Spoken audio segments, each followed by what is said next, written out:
वर्मा जी दिख रहे हैं हमें, यहाँ शर्मा जी नहीं, आज वर्मा जी दिख रहे हैं। शुभमन गिल तो एक तरफ से तैयार, अरे ये दिखे ना, ये कैमरा वाला जो है हमारी भावनाओं से खेल रहा है। ये कौन है कैमरे वाला, पता करिए, हम ढूंढ रहे हैं शर्मा जी को, वो दिखा रहे हैं वर्मा जी। इरफान पठान। ओ भाई क्या थ्रिलर मैच था ये। एक डेड रबर मैच को सस्पेंस थ्रिलर की स्क्रिप्ट दे दी मोटा भाई ने। लगता है गलती से आईपीएल की स्क्रिप्ट एशिया कप में दे दी। और 2 मिनट साइलेंस उनके लिए जिन्होंने सोचा डेड रबर मैच है, इंडिया तो फाइनल में पहुंच ही गई है तो डायरेक्ट वही देखेंगे। उन्होंने बहुत कुछ मिस कर दिया। अरे कोई ना, ये वीडियो पूरा देख लो, क्या क्या बवाल हुआ मैच में सब पता चल जाएगा। श्रीलंका ने टॉस जीता और बोला हम बॉलिंग लेंगे, और इंडिया ने बोला ठीक है भाई, तुम्हें पहले मारने का इतना ही शौक है तो ये ख्वाहिश भी तुम्हारी पूरी की जाएगी। इंडिया की बैटिंग अच्छी चल रही थी कि तभी दूसरे ओवर में ही गिल को तीक्ष्णा ने आउट कर दिया, एक अनबिलीवेबल कैच पकड़कर, बस 4 रन पे। इस एशिया कप में अगर पाकिस्तान वाला मैच हटा दो तो कुछ खास परफॉर्म नहीं किया है गिल ने। ये देख के सचिन पाजी ने कहा, तुझे मेरे दोस्त के बेटे से शादी नहीं करनी है, मत कर। तू रास्ते से किसी भिखारी को पकड़ ला,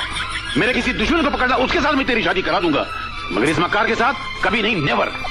लेकिन फिर आया अभिषेक शर्मा का आतंक। भाई ने किसी को नहीं छोड़ा, चाहे वो सस्ता मलिंगा नवीन तुषारा हो या फिर मेंडिस की सस्ती कॉपी तीक्ष्णा, सबको मार मार के बाउंड्री से बॉल लाने को बोला। 5th ओवर तक बॉल इतनी पिट गई थी कि अंपायर ने बोला भाई इसको रिटायरमेंट दे दो और बॉल चेंज करो। जमीरा के तो एक ही ओवर में 15 रन उड़ा दिए और पावर प्ले में ही 22 बॉल पे 50 ठोक दी। और पावर प्ले में इंडिया का स्कोर था 71 पे 1। ये देख के श्रीलंका के फील्डर्स ने अपने कैप्टन से पूछा, बॉस ये कौन सा वीडियो गेम खेल रहे हैं इंडिया वाले हमारे साथ। और दूसरी तरफ से सूर्या भाई आए थे इनोवेटिव स्वीप खेलने और 12 रन बना के निकल गए। और सूर्या की खराब फॉर्म देख के गंभीर ने सूर्या से कहा, शुरू होने के पहले ही खत्म हो जाएगा, तू मेरी बात याद रखना।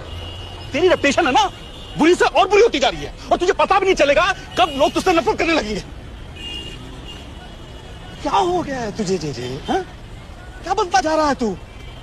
तेरी प्रॉब्लम क्या है? देख देख खुद को देख।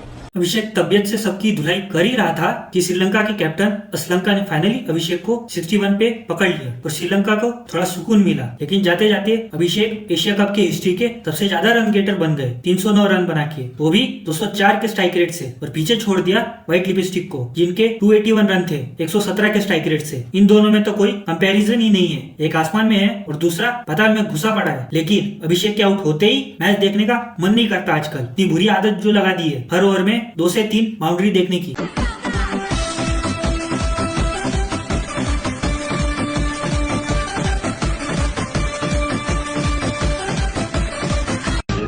भाई बहुत तेज आ रही है, बहुत तेज भाई, बहुत तेज दरबार से बैठ भाई। ओए ओए भाई भट्टा मार रही है तो रोमांची कर रहा है, रोमांची।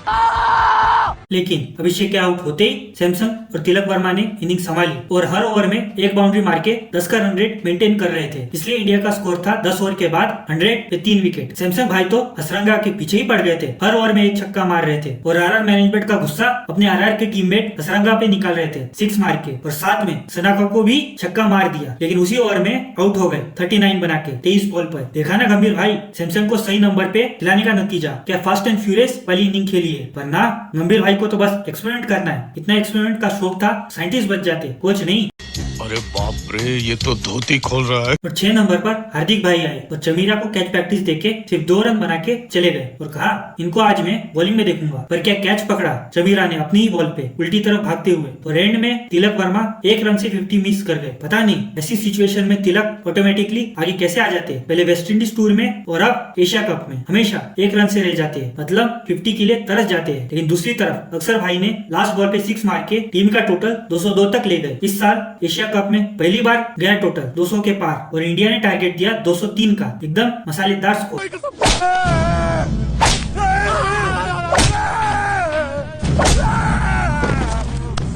श्रीलंका चेस करने उतरी और हार्दिक ने स्टार्ट में ही कुशल मेंडिस को डक पे भेज दिया और इंडिया को ड्रीम स्टार्ट दे दी। और इंडिया ने सोचा अब कितना ही बना लेगी श्रीलंका, पर उधर निशंका और परेरा का प्लान कुछ और ही था। हर्षदीप और हर्षित राणा दोनों की पिटाई स्टार्ट कर दी। भाई आज से पहले हर्षदीप पाजी को तब पिटते हुए नहीं देखा, वो भी नई बॉल से। वो तो फर्स्ट ओवर में विकेट लेने के लिए जाने जाते थे ना, इधर तो इतनी कुटाई हो रही है। और दूसरी तरफ हर्षित के 2 ओवर में ही 28 रन उड़ा दिए। भाई इतनी पिटाई देख के बहुत जोर से सिराज भाई की याद आ रही थी, वो होते तो पावर प्ले में ही पूरे श्रीलंका को निपटा देते। पिछले साल का एशिया कप याद ही है ना, ओडीआई वाला, श्रीलंका को 50 रन पे ही ऑल आउट कर दिया था मियां मैजिक ने, पर वो आज नहीं थे तो रिजल्ट पावर प्ले में श्रीलंका 72 पे 1, इंडिया से 1 रन ज्यादा। निशंका और परेरा दोनों ने बैक टू बैक 25 बॉल पे 50 ठोक दी और 9th ओवर में ही श्रीलंका 103 पे पहुंच गया और इंडियन फैंस ने कहा, क्या कहा राहुल जी, ये गेम तो खत्म,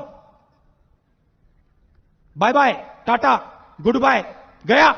पर उसके बाद स्पिनरों ने जाल बुनना स्टार्ट किया। पहले कुलदीप ने 12th ओवर में टाइट गेंदबाजी की, सिर्फ 3 रन दिए और दूसरी तरफ से वरुण ने 13th ओवर में परेरा को स्टंपिंग करवा के 58 पे घर भेज दिया और 127 रन की पार्टनरशिप तोड़ दी और श्रीलंका का स्कोर 15 ओवर में 157 पे 2 विकेट था। तभी कुलदीप ने श्रीलंका के कैप्टन असलंका को भी 5 रन पे निकाल दिया और अपने लास्ट ओवर में सिर्फ 2 रन दिए, मतलब पूरा माहौल ही बदल दिया। और दूसरी तरफ से हर्षदीप पाजी ने भी कवंडू मैंडिस को 3 रन पे आउट कर दिया और पथुन निशंका ने 100 कंप्लीट कर लिया 52 बॉल पे और श्रीलंका अभी आगे चल रही थी। आखिर एक सेट बैटर क्रीज पर जो था, लास्ट 3 ओवर में 33 रन चाहिए थे श्रीलंका को जीतने के लिए और सूर्या भाव ने कहा, रुको जरा, सबर करो। और फिर सूर्या भाव ने चली एक खतरनाक चाल। प्लेइंग 11 में नहीं थे दुबे, पर तिलक को इंजर्ड करके बुला लिया अपने लकी चांद को, जिसका 100% विन रिकॉर्ड है। जब भी वो टीम में होते आज तक टीम इंडिया एक मैच भी नहीं हारी और उसके आते ही पूरा गेम बदल गया। 19th ओवर हर्षदीप ने अच्छा डाला पर लास्ट बॉल पे चौका खाके 11 रन का बन गया और अब लास्ट ओवर में सिर्फ चाहिए थे 12 रन और बॉल दी गई हर्षित को और पहले बॉल पे ही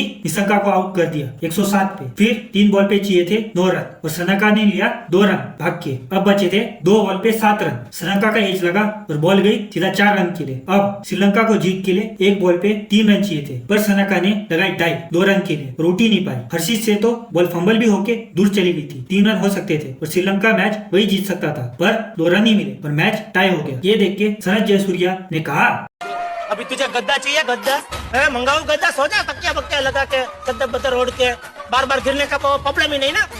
अभी उठ बॉल लेके आ भाई, हाथ तो दो नहीं को क्या दूंगा मैं।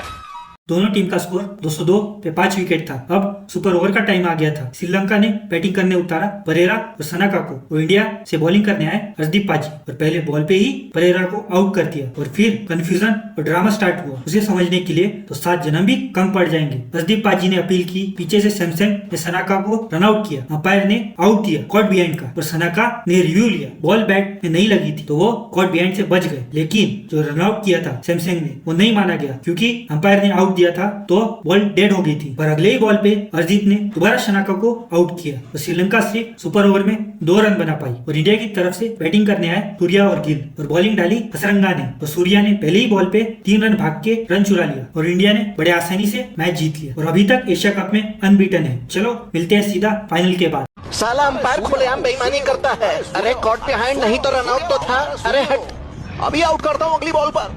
अरे मैच हम लोग जीतेंगे, 2 रन से ज्यादा नहीं बनने दूंगा। पहली बॉल पर जीत जाएंगे हम लोग। तो चल जल्दी से आउट कर साले को।